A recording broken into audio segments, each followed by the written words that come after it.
पवित्र शास्त्र भजन संहिता भजन 78। हे मेरे लोगों, मेरी शिक्षा सुनो, मेरे वचनों की ओर कान लगाओ। मैं अपना मुंह नीति वचन कहने के लिए खोलूंगा। मैं प्राचीन काल की गुप्त बातें कहूंगा, जिन बातों को हमने सुना और जान लिया और हमारे बाप दादों ने हमसे वर्णन किया है। उन्हें हम उनकी संतान से गुप्त न रखेंगे, परंतु होनहार पीढ़ी के लोगों से यहोवा का गुणानुवाद और उसकी सामर्थ और आश्चर्य कर्मों का वर्णन करेंगे। उसने तो याकूब में एक चितौनी ठहराई और इज़राइल में एक व्यवस्था चलाई, जिसके विषय उसने हमारे पितरों को आज्ञा दी कि तुम इन्हें अपने अपने बाल बच्चों को बताना, कि आने वाली पीढ़ी के लोग अर्थात जो बच्चे उत्पन्न होने वाले हैं वे इन्हें जाने और अपने अपने बाल बच्चों से इनका बखान करने में उद्यत हो, जिससे वे परमेश्वर का भरोसा रखें और परमेश्वर के बड़े कामों को भूल न जाएं, परंतु उसकी आज्ञाओं का पालन करते रहें और अपने पितरों के समान न हो, क्योंकि उस पीढ़ी के लोग तो हठीले और झगड़ालू थे और उन्होंने अपना मन स्थिर न किया था और न उसकी आत्मा परमेश्वर की ओर सच्ची रही। एप्रैमियों ने तो शस्त्रधारी और धनुर्धारी होने पर भी युद्ध के समय पीठ दिखा दी। उन्होंने परमेश्वर की वाचा पूरी नहीं की और उसकी व्यवस्था पर चलने से इनकार किया। उन्होंने उसके बड़े कामों को और जो आश्चर्य कर्म उसने उनके सामने किए थे उनको भुला दिया। उसने तो उनके बाप दादों के सम्मुख मिस्र देश के सोअन के मैदान में अद्भुत कर्म किए थे। उसने समुद्र को दो भाग करके उन्हें पार करा दिया और जल को ढेर के समान खड़ा कर दिया। उसने दिन को तो बादल के खंबे से और रात भर अग्नि के प्रकाश के द्वारा उनकी अगुवाई की। वह जंगल में चट्टाने फाड़कर उनको मानो गहरे जलाशयों से मनमाना पिलाता था। उसने चट्टान से भी धाराएं निकाली और नदियों का सा जल बहाया, तो भी वे उसके विरुद्ध अधिक पाप करते गए और निर्जल देश में परमप्रधान के विरुद्ध उठते रहे। अपनी चाह के अनुसार भोजन मांगकर मन ही मन परमेश्वर की परीक्षा की। वे परमेश्वर के विरुद्ध बोले और कहने लगे, क्या परमेश्वर जंगल में मेज लगा सकता है? उसने चट्टान पर मार के जल बहा तो दिया और धाराएं उमंड चली, परंतु क्या वह रोटी भी दे सकता है? क्या वह अपनी प्रजा के लिए मांस भी तैयार कर सकता? यहोवा सुनकर क्रोध से भर गया। तब याकूब के बीच आग लगी और इज़राइल के विरुद्ध क्रोध भड़का, इसलिए कि उन्होंने परमेश्वर पर विश्वास नहीं रखा था, न उसकी उद्धार करने की शक्ति पर भरोसा किया। तो भी उसने आकाश को आज्ञा दी और स्वर्ग के द्वारों को खोला और उनके लिए खाने को मन्ना बरसाया और उन्हें स्वर्ग का अन्न दिया। मनुष्यों को स्वर्गदूतों की रोटी मिली। उसने उनको मनमाना भोजन दिया। उसने आकाश में पुरवाई को चलाया और अपनी शक्ति से दक्षिणी बहाई और उनके लिए मांस धूल के समान बहुत बरसाया और समुद्र के बालू के समान अनगिनत पक्षी भेजे और उनकी छावनी के बीच में उनके निवासों के चारों ओर गिराए। वे खाकर अति तृप्त हुए और उसने उनकी कामना पूरी की। उनकी कामना बनी ही रही। उनका भोजन उनके मुंह में ही था कि परमेश्वर का क्रोध उन पर भड़का और उसने उनके हष्टपुष्टों को घात किया और इज़राइल के जवानों को गिरा दिया। इतने पर भी वे और अधिक पाप करते गए और परमेश्वर के आश्चर्य कर्मों की प्रतीति न की। तब उसने उनके दिनों को व्यर्थ श्रम में और उनके वर्षों को घबराहट में कटवाया।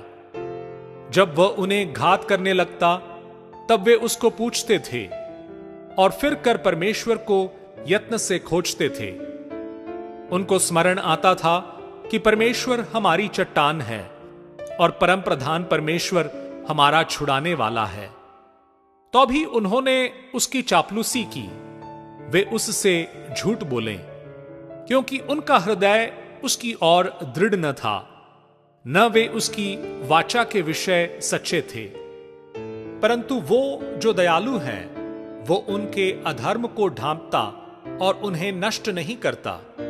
वो बार बार अपने क्रोध को ठंडा करता है और अपनी जलजलाहट को पूरी रीति से भड़कने नहीं देता। उसको स्मरण रहा कि ये नाशमान है, वे वायु के समान है जो चली जाती और लौट नहीं आती। उन्होंने कितनी ही बार जंगल में उससे बलवा किया और निर्जल देश में उसको उदास किया। वे बार बार परमेश्वर की परीक्षा करते थे और इज़राइल के पवित्र को खेदित करते थे। उन्होंने ना तो उसका भुजबल स्मरण किया, न वह दिन जब उसने उनको द्रोही के वश से छुड़ाया था, कि उसने कैसे अपने चिन्ह मिस्र में और अपने चमत्कार सोअन के मैदान में किए थे। उसने तो मिस्रियों की नदियों को लहू बना डाला और वे अपनी नदियों का जल पी न सके। उसने उनके बीच में डांस भेजे, जिन्होंने उन्हें काट खाया, और मेंढक भी भेजे, जिन्होंने उनका बिगाड़ किया। उसने उनकी भूमि की उपज कीड़ों को और उनकी खेती बाड़ी टिड्डियों को खिला दी थी। उसने उनकी दाखलताओं को ओलों से और उनके गुलर के पेड़ों को बड़े बड़े पत्थर बरसाकर नष्ट किया। उसने उनके पशुओं को ओलों से और उनके ढोरों को बिजलियों से मिटा दिया।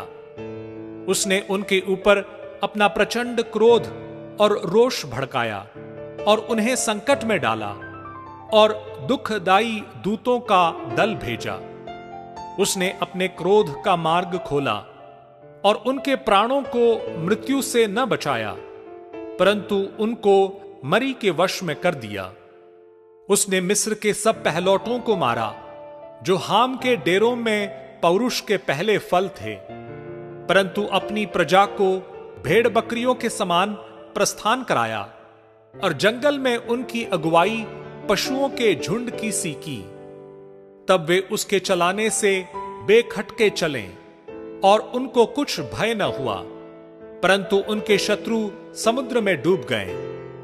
उसने उनको अपने पवित्र देश की सीमा तक, इसी पहाड़ी देश में पहुंचाया जो उसने अपने दाहिने हाथ से प्राप्त किया था। उसने उनके सामने से अन्य जातियों को भगा दिया और उनकी भूमि को डोरी से माप माप कर बांट दिया और इज़राइल के गोत्रों को उनके डेरों में बसाया। तो भी उन्होंने परम प्रधान परमेश्वर की परीक्षा की और उससे बलवा किया और उसकी चितौनियों को न माना और मुड़कर अपने पुरखाओं के समान विश्वासघात किया। उन्होंने निकम्मे धनुष के समान धोखा दिया, क्योंकि उन्होंने ऊंचे स्थान बनाकर उसको रिस दिलाई और खुदी हुई मूर्तियों के द्वारा उसमें से जलन उपजाई। परमेश्वर सुनकर रोष से भर गया और उसने इज़राइल को बिल्कुल तज दिया। उसने शीलो के निवास अर्थात उस तंबू को जो उसने मनुष्यों के बीच खड़ा किया था त्याग दिया और अपनी सामर्थ को बंधुआई में जाने दिया और अपनी शोभा को द्रोही के वश में कर दिया। उसने अपनी प्रजा को तलवार से मरवा दिया और अपने निज भाग के विरुद्ध रोष से भर गया। उनके जवान आग से भस्म हुए और उनकी कुमारियों के विवाह के गीत न गाए गए। उनके याजक तलवार से मारे गए और उनकी विधवाएं रोने न पाईं। तब प्रभु मानो नींद से चौंक उठा और ऐसे वीर के समान उठा जो दाखमधु पीकर ललकारता हो। उसने अपने द्रोहियों को मारकर पीछे हटा दिया और उनकी सदा की नामधराई कराई। फिर उसने यूसुफ के तंबू को तज दिया और यप्रेम के गोत्र को न चुना परंतु यहूदा ही के गोत्र को और अपने प्रिय सिय्योन पर्वत को चुन लिया। उसने अपने पवित्र स्थान को बहुत ऊंचा बना दिया और पृथ्वी के समान स्थिर बनाया, जिसकी नींव उसने सदा के लिए डाली है। फिर उसने अपने दास दाऊद को चुनकर भेड़शालाओं में से ले आया। वो उसको बच्चे वाली भेड़ों के पीछे पीछे फिरने से ले आया कि वह उसकी प्रजा याकूब की अर्थात उसके निज भाग इज़राइल की चरवाही करें। तब उसने खरे मन से उनकी चरवाही की और अपने हाथ की कुशलता से उनकी अगुवाई की।